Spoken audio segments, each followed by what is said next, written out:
Hey, Michael, can you hear me? Oh, hi. Yeah, hey Costa. Good morning. Good morning. Hi, Jason. Good, Welcome. mo- Hi, Steve.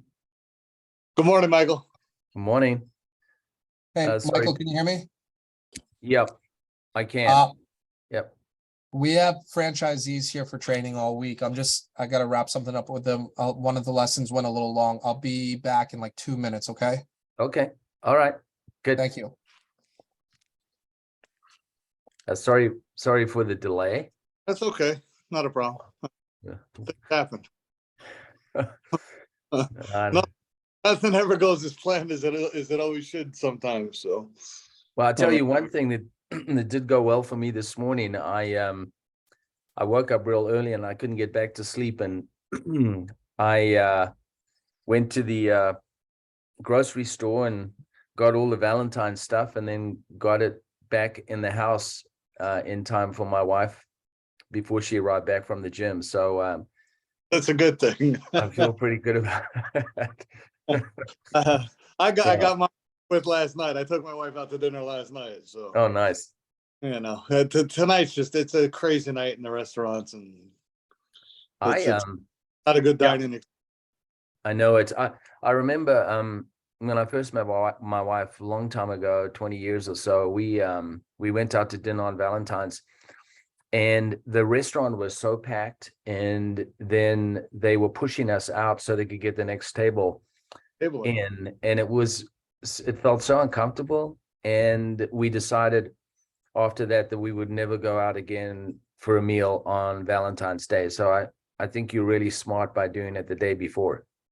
I mean, Mike, because I own restaurants, I always worked Valentine's Day because it's such a busy day of the year. You have to work. I mean, it's like Mother's Day. It's the busiest day of the year. Yeah. I mean, it's not a day you can miss. Being an owner, you got to be there. But it's just it's a rough. It was always a rough night. Hmm. You know, so they were just Yeah. super busy. I imagine it's real stressful. Super busy. Everybody they wanted everything almost perfect because it's for their girlfriend or for their wife. Yeah. It was a rough night. So I'm glad I don't work them anymore. Yeah. That's all. Did you enjoy the Super Bowl? Well, I lost, yeah, except I lost $50. Really?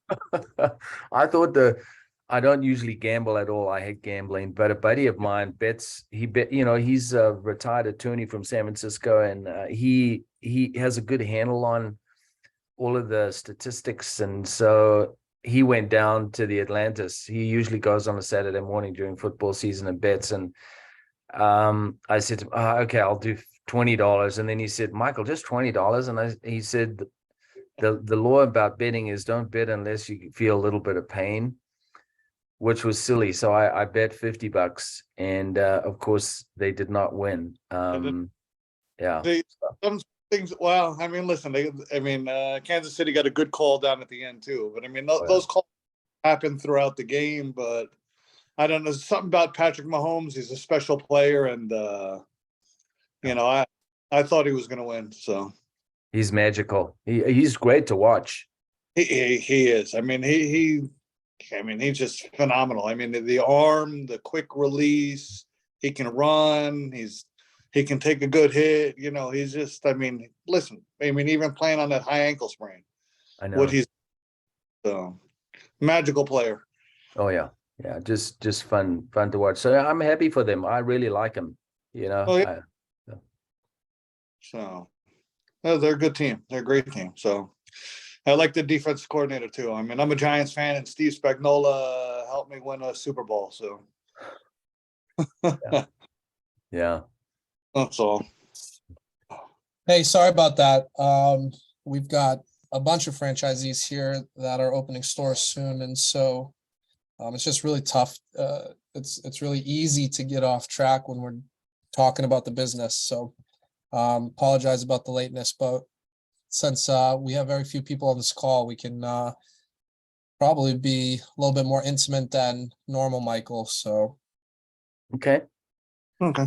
Well, we'll open it up for questions and answers. I mean, Costa, it's always interesting, you know, when you I think when you talk about your journey and being in a different business, although your family was in oil or is in oil, but you went into finance. You know, a baseball player, your longtime girlfriend got hold of you and said, "Hey, if you go back for another season, I may not be here when you get back." And so you made some interesting decisions and got into finance. Maybe you could, you know, share that, and then what you did with your first location, which has been so successful. Yeah, I'll do a really quick villain origin story, and we do put these videos on YouTube for our own benefit, but as well for others who cannot be on the call. So there are definitely some videos on our company YouTube channel that have a much more extensive background, if you're interested in that. But the long and the short of it was, I had made my way through different forms of finance, asset management, brokerage, retail banking. And I was at my job at T. Rowe Price, and I've always wanted to have my own business. And so I really had no plans of leaving that job, especially, you know, with the grief that my in-laws had given me about going through so many jobs. They weren't my in-laws at the time. And I was really set in a secure job with T. Rowe Price. I enjoyed it, but I still had this nagging at me that I wanted to have my own business. And so I was looking at businesses I felt I could run while still working at my job. And so I tried to look at businesses that I felt were manager centric, but not skill manager centric. And when I tell people that, they often ask, you know, what does that mean? And so for me, manager centric, but not skilled manager centric just means that if that employee were to leave, could they hold me hostage? Does it paralyze the business if that person cannot be active? And so there are definitely businesses out there that are like that, and especially in different forms of, you know, food. Pizzeria is one, for example. If your pizza maker goes down, then you know, you either have to go in, make the pizzas yourself, and or shut down. It's not something that just anybody can do. And so we and that's largely why a lot of these restaurants are owned by families, and all of the employees are family members. And so when I was looking at businesses, I wanted to have a business that I could continue to work at T. Rowe Price, have contact with my manager. However, if my manager did want to leave, who exactly runs the business when that person has their day off anyway? And so I looked at a couple different models, and I came back to the quick lube business where, you know, typically the manager has 2 days off, and the day off is run by the two employees, the two full-time employees anyway. And I took over this store in Harrisburg, Pennsylvania. I got the opportunity to kind of put my perspective on the industry. I felt as though there was kind of a gap in the service that was being offered by some of the people on top, because they kind of were able to take it for granted, their customer base, because they had been on top for so long. And I sat at my desk. I remember vividly sitting at my desk and going through Yelp reviews, because at the time Yelp was still relevant, and just reverse engineering those reviews to see how can we improve this model? What exactly is the consumer looking for? And out of that, we came up with basically the oil change only model as our North Star, no high pressure upselling. And then from there, we have to reverse engineer, okay, well, how do we create a business model that makes money without having to use those tactics? How do we create a business model that still makes money if you're only doing oil changes? And so then we started looking at the overhead of some of these larger businesses, such as Jiffy Lube, that, you know, they're spending $1.5 million to put up a facility. Well, of course you have to have higher ticket averages if you're going to be having a $10,000, $15,000 a month rent. So I built the business around having smaller leases. I built the business around having a more streamlined labor force, and I built the business around having less SKUs. And because of that, we were able to maintain that oil change only model. And then after you get out of that automotive ramp up period, then all of a sudden you see the volume coming your way because it's the model that consumers prefer.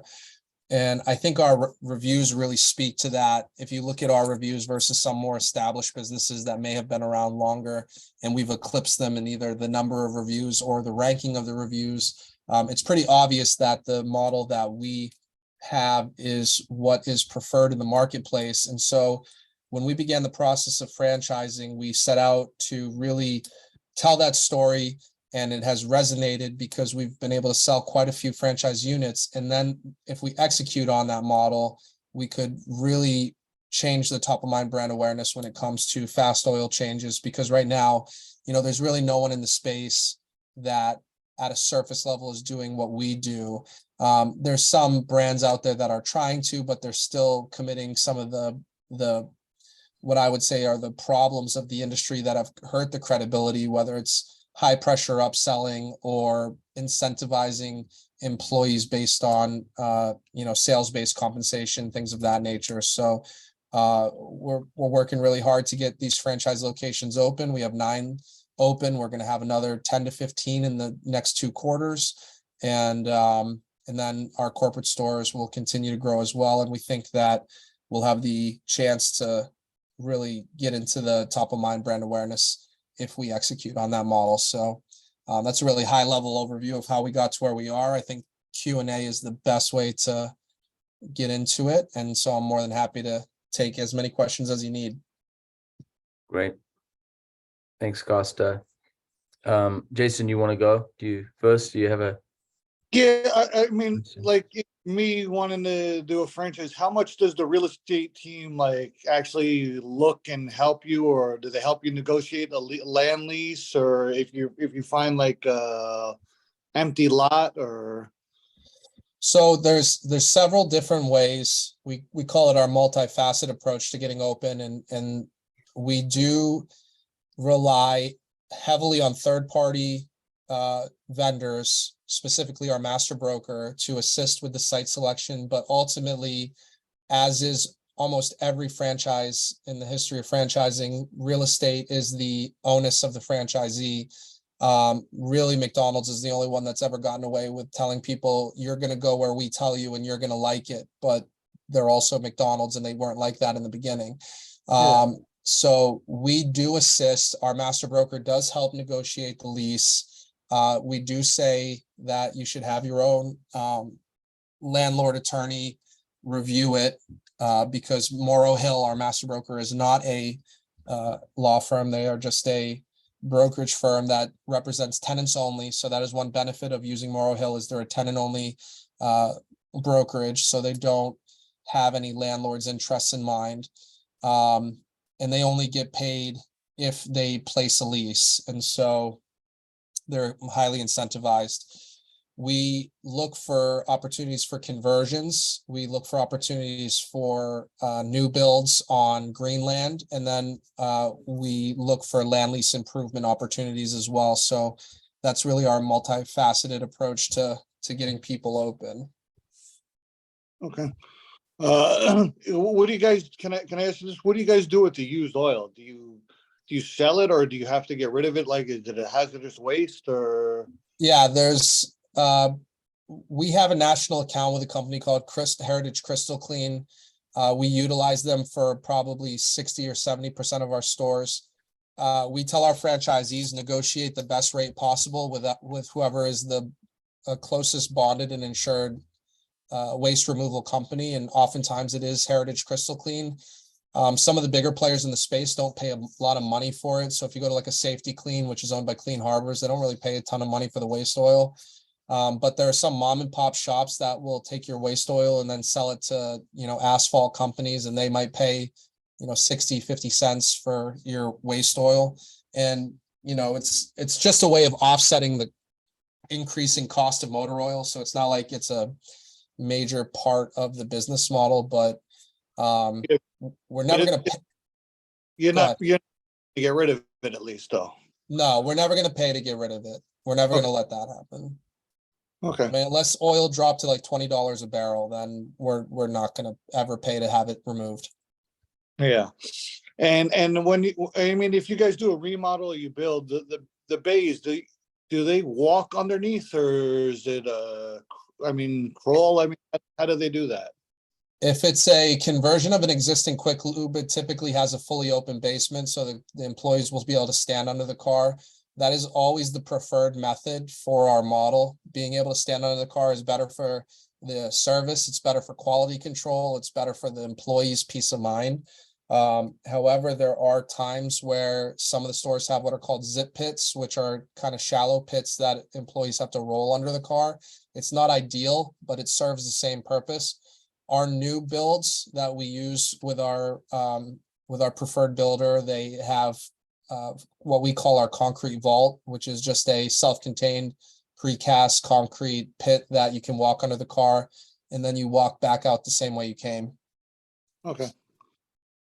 And I mean, what type of discounts do you guys? I mean, what's considered a fleet? I mean, is it only like a Hertz or enterprise rental?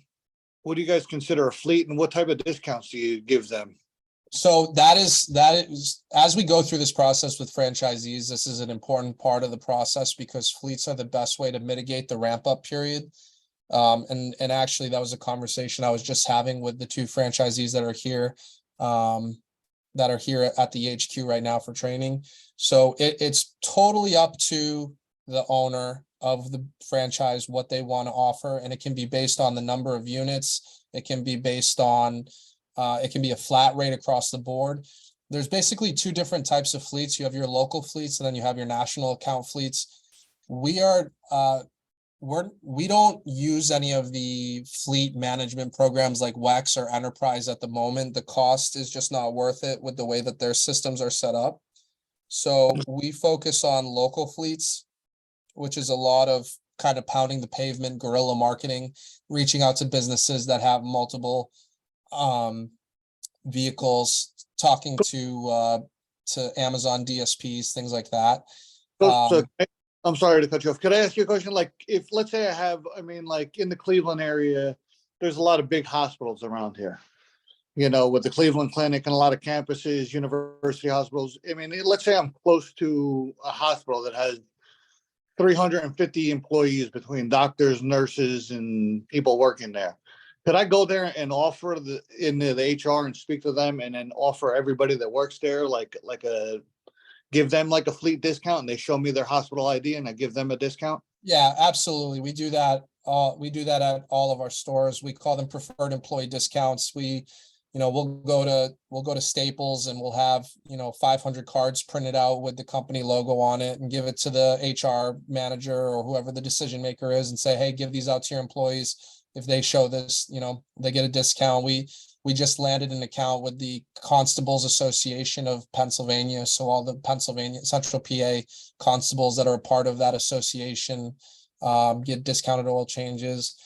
We do it with, insurance agents, tell their clients by being a member of their insurance agency, they can get discounted oil changes and as a perk of being a member and things like that. That is low hanging fruit ways of getting, customers right off the bat. All right, because I mean that's something, it's the type of business I feel where if you go out and, like you said, pound the pavement, I think you can definitely get your car count up and bring in more people. Yeah, grocery stores are another one that we do quite a bit. Those are easy.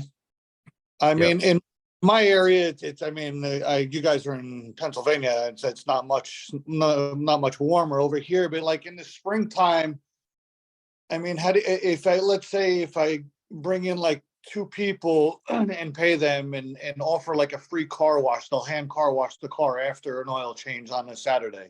Is that something we'd be allowed to do as well? I would lean towards no, because that is something that would tie up the bay. And even if the car count isn't there today, you don't want to create an experience where someone might not come back because they sat behind someone getting a hand car wash. Oh no, I would do it after the bay. What's that? I would want to do it after they got the oil change outside of the bay. If I had somebody outside in the lot. It would require, with our staffing model, you would not want to pull someone away. because Okay. typically when you're under 20 cars a day, you run a 2-man shop, and you would not want to pull someone away, especially on like a Saturday, when at any given time, 3 or 4 cars could show up. I know Michael had gone to some of our, has been to our Westlake and Men on the Lake stores, and even in like a 15-minute period of being there, 5 cars, can show up at any given time. And that's just not something you would want to get. You wouldn't want to water down the experience with something like that. No Okay. pun intended. Yeah, no, not a problem. I mean, that's why I'm asking and stuff like that. As far as your oil changes go, like the software do you use? Like, I know like some of the newer cars, or even when my son had an Audi, there was no dipstick in it and stuff like that. And some of the cars now, I'm hearing that they don't even want you taking the drain plug out anymore. They want you to almost like doing like you would do an inboard outboard boat engine with like a pump. Are you guys doing that stuff or? Yeah, so in our equipment package, so obviously you have an item 7. Every franchise has an item 7. You have the low end, you have the high end. As part of our mandatory purchases for equipment, there is an oil extraction tool that is necessary for the BMWs, the Audis, the Mercedes, that require the oil to be sucked up through the dipstick. It's not common. It's not super common. Maybe like once a month you'll get that vehicle, but we do mandate that you have the equipment on hand. There are manual ones that are fairly cheap. You can even get it at Harbor Freight for I think like $40. And then they have really advanced ones that could do literally every single car and extract the oil in 10 seconds into a rolling drain pan. And those are more expensive, but the vast majority of cars you're going to be taking the drain plug out. And so we're not going to try to cater to that one person. We want to have the stuff on hand so we can do it, but we're not going to build a business model around, that minority customer. Does your software like alert the technician now that this is a car, don't remove the drain plug? Or, I mean, how would they know? Well, most of those cars you're talking about typically don't have a drain plug. Okay. The ones that I don't know of an instance, and maybe I have to do a little bit of research on this, and I'm pretty on top of these things. I don't know if that's something that might have been a rumor spread on bobistheoilguy.com but I don't think there's any manufacturer that is saying don't remove the drain plug. The drain plug's there for a reason. It wouldn't have been put in if that wasn't the way of evacuating the oil. So I don't know. I'll dig into that a little bit more, but typically we know to extract from a vehicle. One, Audis don't come in that often. Upscale Mercedes don't come in that often. If it's not a Mercedes C300, then we're going to already have our antennas up that, okay, we got to make sure, that we're doing this the correct way. But if it's typically only like if they don't have a drain plug, and sometimes they don't even have a dipstick either. Yeah, my son's A4 did not have a dipstick. I mean, it was there, but there was no dipstick in it. Yeah. Yeah. It just had a plug on the top of it. Yeah. And you couldn't check the oil. You had to use the computer. We have systems that tell you exactly how much oil should go in. I think that there should still be a dipstick, and I think that's just the manufacturers being silly. But every single car, we know exactly how much oil it goes in from the software that we use, to answer your question. Yeah, and it tells them like if the oil filter is on the top, like one of the ones that you remove from the top, or Yeah, it does. That being said, like this job, after a month of doing it, you get into a cadence, you start knowing where these things are, even without needing. Now, the systems are there for quality assurance, and we have a system of checks and balances that make sure that you go over everything. But like the drain plug placement and filter placement, that's something that maybe in the beginning benefits you, but eventually, you figure out that almost all cars are built very similarly in terms of their main components, and you can figure it out without having to, spend time pulling it up on online. Thanks. Okay. Let me just interject quickly and ask Steve. I know we may have a time constraint, and if Steve needs to get off. I just got the chat back. I wondered, Steve, if you had any questions for Costa. It doesn't sound like it. Okay. All right. Jason, it sounds like you worked through a lot. And if you have any others, go ahead. No, I'm pretty good right now. I mean, as far as, do you guys use like cameras downstairs in the bays and on top, and to record everything that's going on? I mean, does that help with maybe like a liability issue or something like that? God forbid somebody says, "Well, you didn't put oil in my car, or you didn't do this right." Do you guys record that stuff? Yeah, so I tell our employees all the time that the cameras are not for me to spy on you, they're for you, because they can be used for that exact reason. Someone says you didn't put washer fluid in their car. Okay, we have it on camera.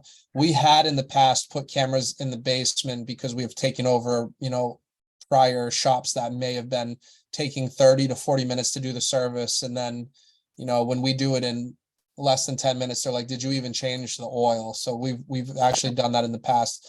I would like to actually get to a place where we could have our own internal software that streams, different types of advertising on a TV that's mounted in the bay for different services, but also, scans to what's going on inside the shop as well for transparency reasons. We have, as part of our service, on our receipt, that we show the customer their dipstick before they leave.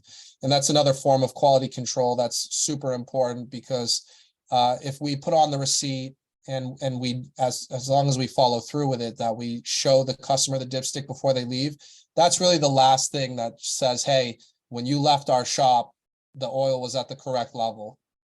Of course, very, very rarely can a drain plug cannot, very rarely works itself off at a later date. The pitfalls in our industry are typically what are called a double gasket. And that's if you put the filter on and the old filter's gasket was left behind because it got stuck to the filter housing. And then if you don't tighten the filter the whole way, that is something that can work itself off, weeks later. But that is, that's only if you really mess up. I mean, that does not happen often. Okay. And I mean, obviously you got to carry insurance. I mean, for like liability, God forbid, something like that. Yeah, we have garage keepers and we have general liability, but we recently increased our deductible to nearly $1,000 because we just have so few claims that it wasn't even worth it to pay that extra premium when we weren't submitting. We submitted maybe, I think, 3 claims in 2022 out of 100,000 plus vehicles. So it's just, and with our flow chart, our checks and balances, we catch almost everything inside the store if there is a mistake made. And Costa, can I ask you this? I mean, I don't know how to, your average employee, how long do they stay with you or been working with you? I know, me coming from the restaurant business, sometimes you had a high turnover because they were just kids that were passing through because they were going to college, or it wasn't a destination that they were gonna make a career out of being a waitress. Some were, but most weren't. So it varies from position to position. And then also we have a general stickiness that is a little bit better than the restaurant industry. I owned a pizzeria for a while. Line cooks will, sell their mother for a 25-cent raise from a different restaurant. Correct. And in our business, because there's a general interest in the subject, most of our guys are automotive minded. Most of our guys have an interest in it. Maybe their end goal is to work at a full repair shop, but a lot of guys appreciate the steady paycheck. A lot of guys appreciate the job security. A lot of guys appreciate the variety that the job brings, because it's different people, different cars on a daily basis. So I have managers that have been with me 6-7 years. I've got full-time employees that are not managers that have been with me 6-7 years. But there is a place and a role for those guys that are kind of transient, that are just kind of getting their automotive experience so they can go work at the dealership. They serve a purpose. They're useful, but you kind of figure that out on an individual basis. Okay. But I mean, for the whole, you could say that they're more reliable at showing up and coming in and what it's experience in the restaurant industry. Yes, I would say that 100%. My biggest, I enjoyed having a pizzeria, but the labor force of that business was a nightmare compared to this. Yeah, I mean, it was like that in my restaurant sometimes. I mean, you just, Friday night and they wanted to go to a concert, they wouldn't even, they would just no call, no show and show up Saturday like nothing happened, sometimes. All right. Great. Good questions. Steve, I got a comment from Steve. Jason is doing a fine job. So, good. Well, I wanted to just mention, I think with both of you, I had talked about the Discovery Day coming up on Thursday, and I believe you both have agendas, and hoping that if that still works out, you can join us. Costa will have his team presenting, and all of the third-party associations will be on that call. We've got the real estate team and the supply chain. We've got a very interesting topic on the leasing program.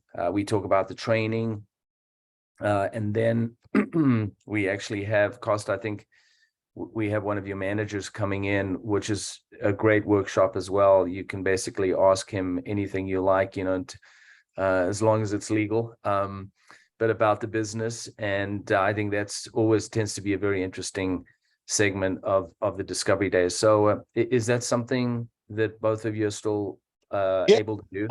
Good up until I can do it. I think it runs till 1:30. I'm good up until about 12:30, 12:45. Okay. I can be on it, and until then, after that, I have prior engagement. Great. No, that's super. Thank you. Steve, how about you? Yeah, and I think it's good. Okay. Yeah, for right now it is. Things All right. change, but yeah. All right. Good. Well, we got into some questions we don't normally get. Jason, you did a good job about the sort of pragmatic view, what happens in the workshop. So Yeah. well, Costa, thank you Yeah. for joining No us. problem. And we'll see you, I guess, on Thursday. Sounds good. I appreciate it. Thanks, guys. All right. Thank you. Thank you. Bye. All right. Bye. See you Thursday, Michael. Yeah, see you Thursday.